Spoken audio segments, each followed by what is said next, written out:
നമസ്കാരം ഗൈസ്, ആർജിയാണ്. നമ്മൾ രാത്രി ഫുഡൊക്കെ കൊണ്ട് പോകണം. രാത്രി ഫുഡ് നമ്മൾ ഇന്ന് വന്ന സമയത്ത് അവിടെ നിന്ന് ഫുഡ് കിട്ടിയായിരുന്നു നമുക്ക്. എന്താ നിഷു? അപ്പൊ നമുക്ക് നെയ്ച്ചോറും ചിക്കൻ കറി ഉണ്ട്. അപ്പൊ ആ ഫുഡ് അപ്പൊ നൂഡിൽസ് ഉണ്ടാക്കണ്ടാവും. നൂഡിൽസ് അൺഹെൽത്തി ആണ്, വേറെ കാര്യം. പിന്നെ നമുക്ക് വാങ്ങിച്ചാണ്. പക്ഷേ നമ്മൾ ഉച്ചയ്ക്ക് നൂലിട്ടിന് പോയ വീട്ടിൽ നമുക്ക് ഫുഡ് തന്നാലും രാത്രിക്കുള്ള നിഷു അല്ലേ? നമ്മൾ രാത്രിക്കുള്ള ഫുഡ് സെറ്റ് ആയിട്ടുണ്ട്. അപ്പൊ എന്തായാലും നൂഡിൽസ് നമുക്ക് നാവെല്ലാം ഉണ്ടാക്കി കഴിക്കാം. എന്തായാലും രാത്രി ഫുഡ് കഴിക്കണം. ഫുഡ് കഴിച്ച് നമുക്ക് യൂട്യൂബ് ലൈവിലുണ്ട്. പിന്നെ മസ്റ്റാർഡ് എല്ലാം ലൈവിൽ ജോയിൻ ചെയ്യും എന്ന് പ്രതീക്ഷിക്കുന്നു. നമ്മളെന്തായാലും വീഡിയോ അപ്ലോഡ് ചെയ്യുമ്പോൾ ലൈവ് വേണ്ടി അപ്ലോഡ് ചെയ്യാം. പിന്നെ ഗൈസ് നമ്മുടെ അത് കൂടാതെ നമ്മളെ രണ്ടാളും ഫോളോ ചെയ്ത് സപ്പോർട്ട് ചെയ്യാൻ ശ്രമിക്കുക എല്ലാവരും. പിന്നെ നമ്മുടെ യൂട്യൂബ് കൂടി സപ്പോർട്ട് ചെയ്യാൻ ശ്രമിക്കുക. എന്താ വിഷു? ഫൈനലി ആർജെ കഴിച്ചു തുടങ്ങി. നമുക്ക് ഫുഡ് കിട്ടിയത് വളരെ ഉപകാരമായില്ലേ ആർജെ?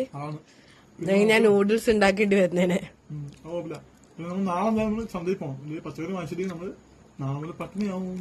അമ്പലം, നിവേദ്യം, സദ്യ എല്ലാം കഴിഞ്ഞു എന്നല്ല ഉണ്ട്. പക്ഷെ ഇനി നമ്മൾ പോകുന്നില്ല. അപ്പൊ എന്തായാലും നമ്മള് ഫുഡൊക്കെ ഉണ്ടാക്കി കഴിക്കട്ടെ. അതാണ് ആർജെ കഴിക്കട്ടെ. ഞാൻ കഴിച്ചില്ലെങ്കിൽ ആർജെ തിന്നു തീർക്കും ഗൈസ്.